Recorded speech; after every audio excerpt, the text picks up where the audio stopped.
बिस्मिल्लाहिर्रहमानिर्रहीम, अस्सलाम वालेकुम। इस वक्त अजीबो गरीब सिनेरियो देखिए ज़रा, मनाजिर आपकी स्क्रीन पर। इजराइल में खाना जंगी का माहौल बन चुका है। अब आप ये सोचेंगे कि इजराइल में खाना जंगी का माहौल वजह क्या हुई है, क्या सूरत हाल है कि वहाँ की अवाम की गैरत कैसे जागी है, वो सड़कों पर क्यों आ चुके हैं। इस वक्त नेतन्याहू के घर के ऊपर हमले हो रहे हैं, लोग वहाँ चढ़ने की कोशिश करें और बदतरीन उन पर, यानी पूरी तरह आप समझ लें वायलेंट मामला हो चुका हुआ है। हालात ये बता रहे हैं कि अवाम के सब्र का पैमाना लबरेज हुआ है। अब आप सोचें कि इसकी दो तीन वजूहात है। नेतन्याहू ने कौम से किया है खिताब, उसने कहा है कि ये जो खाना जंगी क्रिएट करने की कोशिश करें, मैं यहाँ पर खाना जंगी होने नहीं दूंगा, जो मर्जी हो जाए मैं खाना जंगी नहीं होने दूंगा और उस सारी सूरत हाल के अंदर आखिरी हद तक जाऊंगा। अब ये स्नेरियो क्या है? स्नेरियो असल में ये है कि वहाँ पर जो इस्टेब्लिशमेंट है वो हो गई है दो हिस्सों में तकसीम। वो ऑलरेडी थी, अब वो खुलकर सामने आ गई। नेतन्याहू ने किया क्या है कि उसने हड़बड़ी के अंदर जंग छेड़ दी है। एक तो उसने गजा पर हमले शुरू कर दिए, बदतरीन हमले शुरू कर दिए, यानी ऐसी बमबारी जो हमने पहले कभी ना देखी थी। दिन दिहाड़े लाखों लोगों को मारने की तैयारी है। मिस्र ने कह दिया है कि हम गजा के लोगों को लेने को तैयार है, तो ये पूरा रीजन खाना जंगी की तरफ जा रहा है। बचना किसी ने नहीं है। लेकिन इसराइल में सिनेरियो डिफरेंट है। यमन पर अमेरिका ने हमले शुरू कर दिए हैं, लॉन्चर्स में अपने जो मिसाइल है वो लोड करना शुरू कर दिए। और अगला सिनेरियो ये है कि पूरे रीजन में इराक, शाम में भी हमले शुरू कर दिए हैं। आज इसराइल ने लिबनान में भी हमला कर दिया है और उसके अलावा गजा में भी कर दिया है, और इन्होंने जॉर्डन और उसके बाद मिस्र की बारी है। और आपको पता है तुर्की में ऑलरेडी सड़कों पर निकले हैं। यहाँ पर जो लोग निकले हैं उन्होंने कहा है कि नेतन्याहू ने दो काम किए, हम उनको नहीं छोड़ेंगे। नंबर वन, उसने ये जो जंग छेड़ दी है, अब हमने जंग बर्दाश्त नहीं करनी, जो मर्जी हो जाए हमने जंग बर्दाश्त नहीं करनी। हम इस सूरत हाल में, वो एक तो कह रहे हैं, देखिए पहले तो ये था कि खाली वो कह रहे थे कैदियों को लेकर, अब वो कहते हैं कैदियों को भी लाओ और जंग बंद करो, नेतन्याहू को निकालो यहाँ से। और नेतन्याहू को निकालने के लिए उसने कहा है, ये यानी जो लोगों का जमे गफीर है, उन्होंने एक और भी बात की है कि इसने असल में वहाँ की जो प्राइम इंटेलिजेंस एजेंसी है शिन बैत, उसका जो डायरेक्टर है रोनन, उसको फारिग कर दिया है, उसको निकाल दिया है। उसने निकलना नहीं था, उसको निकाल दिया है। और अवाम सड़कों पर इसलिए निकल आई है कि तुम उसको बहाल करो। वो कहता है मैंने इसको नहीं बहाल करना। आर्मी चीफ को फारिग किया, पहले उसको फारिग किया क्योंकि वो दोनों कह रहे थे कि जंग फिजिबल नहीं है, पूरे रीजन को तबाह कर देगी। अब वहाँ पर हालात ये है कि बदतरीन सड़कों पर इस वक्त जाम है और अक्रॉस द सिटीज़, पूरे इजराइल के अंदर एक जगह नहीं कई जगह पर लोग इस वक्त सड़कों पर रातें गुजारे हैं। वो कह रहे हैं कि हमने ये जंग किसी सूरत नहीं होने देनी, गजा की जंग बंद करो, कैदियों को वापस लेकर आओ, और उसके बाद भी जंग नहीं करनी। वहाँ के जो बिलियनर्स हैं उन्होंने कह दिया है कि अगर ये जंग छिड़ी है, यानी अब ये गालिबन 3-4 दिनों का मामला रह गया, जंग बड़ी हो सकता है कल हमला हो जाए, ये जंग अब असल में छिड़ी, तो वो कह रहे हैं कि हम उसके बाद अपनी तमाम इन्वेस्टमेंट, पैसा, सब कुछ हाल्ट कर देंगे, ट्रेडिंग हाल्ट कर देंगे, स्टॉक मार्केट को हाल्ट कर देंगे, हम किसी सूरत यहाँ काम नहीं करेंगे, पैसा विड्रॉ कर लेंगे। यानी फिर इजराइल की तबाही होती है, हो जाए। देखिए एक बिलियनर है जिसने यहाँ पर कंपनी खोली है, उसकी कंपनी में कोई 1000-2000 बंदा काम करता है। इसी तरह कई लोग हैं जिन्होंने इन्वेस्टमेंट की है, जिन्होंने मैकडोनल्ड्स की ब्रांचेस ली हुई है, KFC की ली हुई है, जिन्होंने HB की आउटलेट्स ली हुई हैं, जिन्होंने बड़ी इन्वेस्टमेंट की हुई है, जो चाइना से लेकर पूरी दुनिया से माल इंपोर्ट करते हैं, जो रेड सी के अंदर जिनके कंटेनर हिट हो रहे हैं, शिप्स हिट हो रहे हैं।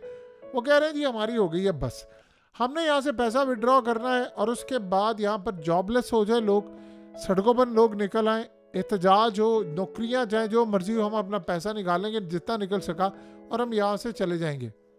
और मज़े की बात ये है कि ये एक बंदे ने नहीं कहा, वहाँ की पूरी कम्युनिटी ने ये बात कह दी है कि अब इनफ इज़ इनफ हो गया। अब नेतन्याहू ने किया क्या है कि उससे पहले कि कोर्ट से मेरे खिलाफ कोई ऑर्डर है, क्योंकि कोर्ट में जो ऑर्डर है वो लास्ट स्टेज पर है, अवाम मेरे खिलाफ सड़कों पर निकली हुई है, और इस सारी सूरत हाल के अंदर अब जो रिज़ल्ट आया है उसके मुताबिक पता ये चला है कि 17% सिर्फ इजरायली कहते हैं कि वो गवर्नमेंट के साथ हैं और वो उनकी तमाम बातों पर अमल करते हैं। बाकी आप सोचें 83% लोग इस वक्त गवर्नमेंट के ख़िलाफ़ हैं और लोग निकल गए हैं सड़कों पर। वहाँ पर शदीद नेतन्याहू के घर पर चढ़ने की कोशिश हो रही है, पुलिस से लड़ाई हो रही है, फ़ौज से लड़ाई हो रही है। फ़ौज के अंदर इतनी लड़ाई है कि हमने गजा में जाकर नहीं लड़ना। अब आप सोचें ना, आपने तो जट से हमला कर दिया और लेबनान पर आप हमला करें, धड़ाधड़ आपने हमले शुरू कर दिए हैं, तो जब लड़ाई की बारी आएगी तो यही फौज जाएगी जो गजा के अंदर मार खा रही थी। ये देखिए उनको एडवांटेज क्या है, इजराइल लड़ नहीं सकता। ये बात है मैंने कि लेबनान के साथ लड़ाई की ना, भाग गए ना, लड़ाई खत्म हो गई ना। ये करते क्या, उनके पास एक टेक्नोलॉजी है, वो जेट से बमबारी करते हैं और डिफेंस सिस्टम है। अब ये असल में किसी और के पास हो तो इजराइल उससे लड़ाई नहीं कर सकता। अब हिजबुल्ला ने प्लान किया, जाहिर सी बात है उन्होंने 400-500 ड्रोन्स मारने हैं। देखिए अगर हिजबुल्ला ना भी चाहे तो इजराइल ने उनसे जंग करनी है, और इसीलिए अवाम वहाँ पर सड़कों पर निकली है। वहाँ के हालात ख़राब हो चुके हैं और खाना जंगी का माहौल इस वक्त इजराइल में बना हुआ है, जिसको नेतन्याहू ने कहा है कि मैं इन सब को, यानी वो असल में मार पड़वा रहा है, जेलों में फेंक रहा है और कह रहा है मैं इन सबको नहीं छोड़ूंगा जो इhtजाज में आए हैं, मैं यहाँ पर खाना जंगी नहीं होने दूंगा। और इस सारी सूरत हाल के अंदर अवाम कह रही है कि हमारी जमहूरियत को तबाह किया जा रहा है, जमहूरियत का जनाजा निकल रहा है, और हम इस सारी सूरत हाल के अंदर किसी सूरत पीछे नहीं बैठेंगे। उधर अमेरिका ने सिक्योरिटी अलर्ट जारी कर दिया है इजराइल के लिए और कहा है कि वहाँ पर जो प्रोटेस्ट हो रहा है, यानी अपने जो सिटीजन्स को, आपको पता है इसराइल में बड़ी तादाद के अंदर जो लोग हैं वो अमरीकी शहरियत भी रखते हैं, उन्होंने अपने लोगों को कहा है, ट्रैवल एडवाइजरी समझ लें, सिक्योरिटी अलर्ट जारी कर दिया इजराइल के लिए कि एक तो आप उनके मुल्क में ना आ जाए, इसराइल में आप ना जाएं। दूसरा उन्होंने कहा जी यहाँ पर बहुत बड़ी जंग छिड़ने वाली है और जो एहतजाज है वो कंट्रोल से बाहर होने वाला है, तो बेहतर ये है कि आप लोग वहाँ ना जाएं। हालात वहाँ पर बहुत ज़्यादा ख़राब है, सूरत हाल काफ़ी ज़्यादा ख़राब है और हमास भी हमला कर देगी, हिजबुल्ला ने भी हमला कर देना है, काफ़ी सूरत हाल यहाँ पर ख़राब हो जाएगी, तो आप लोग यहाँ पर ना जाएं।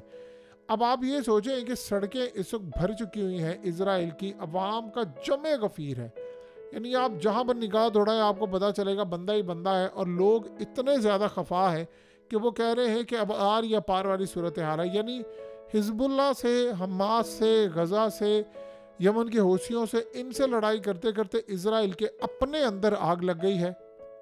देखिए अभी तक तो नेतन्याहू ने जितनी लड़ाई लड़ी है अपने अंदर, पहले भी एहतजाज होते रहते, वो सारी चीज़ों में हुआ है सुरखरू। आप जो मर्जी कहें, चाहे वो अमेरिका की वजह से हो या किसी और की वजह से, वो असल में इन चीज़ों को पार कर गया था। लेकिन ये एहतजाज है बहुत ज़्यादा ख़तरनाक, और वहाँ पर अवाम इतनी बड़ी तादाद के अंदर निकली हुई है कि आप ये सोचें कि ऐसा मामला सामने आ रहा है कि बहुत सारे जो लोग हैं जिनके बच्चे इजराइल की फ़ौज में हैं, उनके घर वाले एहतजाज में आए हुए हैं कि हमने अपने बच्चों को वापस बुलाना है, हमने इस जंग में हिस्सा नहीं लेना। तो यहाँ से आप अंदाज़ा लगा सकते हैं कि किस तरह के मामलात और कितने लेवल पर ख़राब हो चुके हैं। देखिए इस वक्त इजराइल की पोजीशन ये है कि आप जो मर्ज़ी कहें, नेतन्याहू की इतनी औकात नहीं है कि वो इस पूरी जंग के अंदर ये सारी चीज़ें अकेला मैनेज कर सके। आप ये गौर से समझें, जो दुनिया के बैंक्स चलाते हैं, जो अमेरिका को चलाते हैं, जिन्होंने यूक्रेन की जंग करवाई, जिन्होंने ट्रंप से आकर हमला करवाया, जो मर्जी ट्रंप कह ले, ट्रंप 2 दिन के अंदर बदल नहीं सकता, ये सारे वो लोग नेतन्याहू को बैक कर रहे हैं। अब नेतन्याहू की स्ट्रेटजी क्या है और उनकी फ़ौज के अंदर बहुत सारे लोगों की स्ट्रेटजी क्या है। देखिए फ़ौज क्या करती है, जब उनको ये पता होता है कि हम किसी जगह पर बहुत ज़्यादा मार भी खा सकते हैं, हमारे हालात ख़राब हो सकते हैं, तो वो कहते हैं कि जंग का अगर चांस जो है वो जीतने का नहीं है, तो बराबरी का भी नहीं है, तो हमें नहीं करना चाहिए। अब वो कर क्या रहे हैं कि फ़ौज के अंदर जर्नैल कुछ कह रहे हैं कि जी यहाँ पर हालात ख़राब है, अभी हमें जंग नहीं करनी चाहिए। तो नेतन्याहू ये कह रहा है कि जंग है नहीं, हालात ख़राब है कि नहीं, आपने हमला करना है। यानी उसकी स्ट्रेटजी ये है कि अगर मुझे 25-30 लाख बंदा मारना पड़े तो मार दो। जैसे उसने किया क्या है, आप देखिए, उसने गजा के अंदर बमबारी की है पिछले 3 दिन से, और वो क्या कहता है, वो कहता है कि जो मासूम लोग मारे गए हैं उसे एडमिट किया है कि मारे गए, लेकिन वो कह रहा है कि मारे हमास की वजह से गए। क्यों? क्योंकि हमास के लोग इनके साथ है, तो मुझे मजबूरन उनको मारना पड़ा, तो इनकी जिम्मेदारी है, तो आप लोग ना खड़े हो ना हमास के साथ, ये वो कहता है। तो आप यहाँ से अंदाज़ा करें वो क्या करने को तैयार है। वो असल में इस मौके को ज़ाया नहीं करना चाहता। ट्रंप ने ग्रीन सिग्नल दे दिया है, यमन को अमेरिका के साथ लड़ाया है, खुद वो शाम पर, लिबनान पर और गजा पर कर रहा है बमबारी। उसकी वजह क्या है, ये जो बहुत सारी मुस्लिम कंट्रीज़ हैं उन्होंने इसराइल को कह दिया कि यार आप मारे, हमें किसी की परवाह नहीं, इस खेल को ख़त्म करें। और बहुत सारे ममालिक जाहिर सी बात है परेशान है। देखिए मिडिल ईस्ट की जहाँ तक सूरत हाल है कि मिडिल ईस्ट में बड़ी तबाही का सामना इस वक्त करना पड़ रहा है। प्रॉपर्टीज़ की कीमतें गिर रही हैं, हाउसिंग मार्केट कोलैप्स कर रही है, हालात बहुत ज़्यादा डाउन है। इस सारी सूरत हाल का अगर हम जायज़ा लेंगे तो हमें एक बात अच्छी तरह नज़र आएगी कि अगर इजराइल के अपने अंदर खाना जंगी होगी और उन्होंने वहाँ पर नेतन्याहू को हटाने की कोशिश की तो फिर ये जंग का पांसा पलट सकता है। अदरवाइज जो हालात लग रहे हैं कि नेतन्याहू को अगर गुस्सा चढ़ा तो पॉसिबिलिटी है कि जो गजा में उसने लोग मारे हैं वो अपने मुल्क के अंदर भी मार दे एहतजाज के नाम पर, और कोई उसको पूछ नहीं सकता।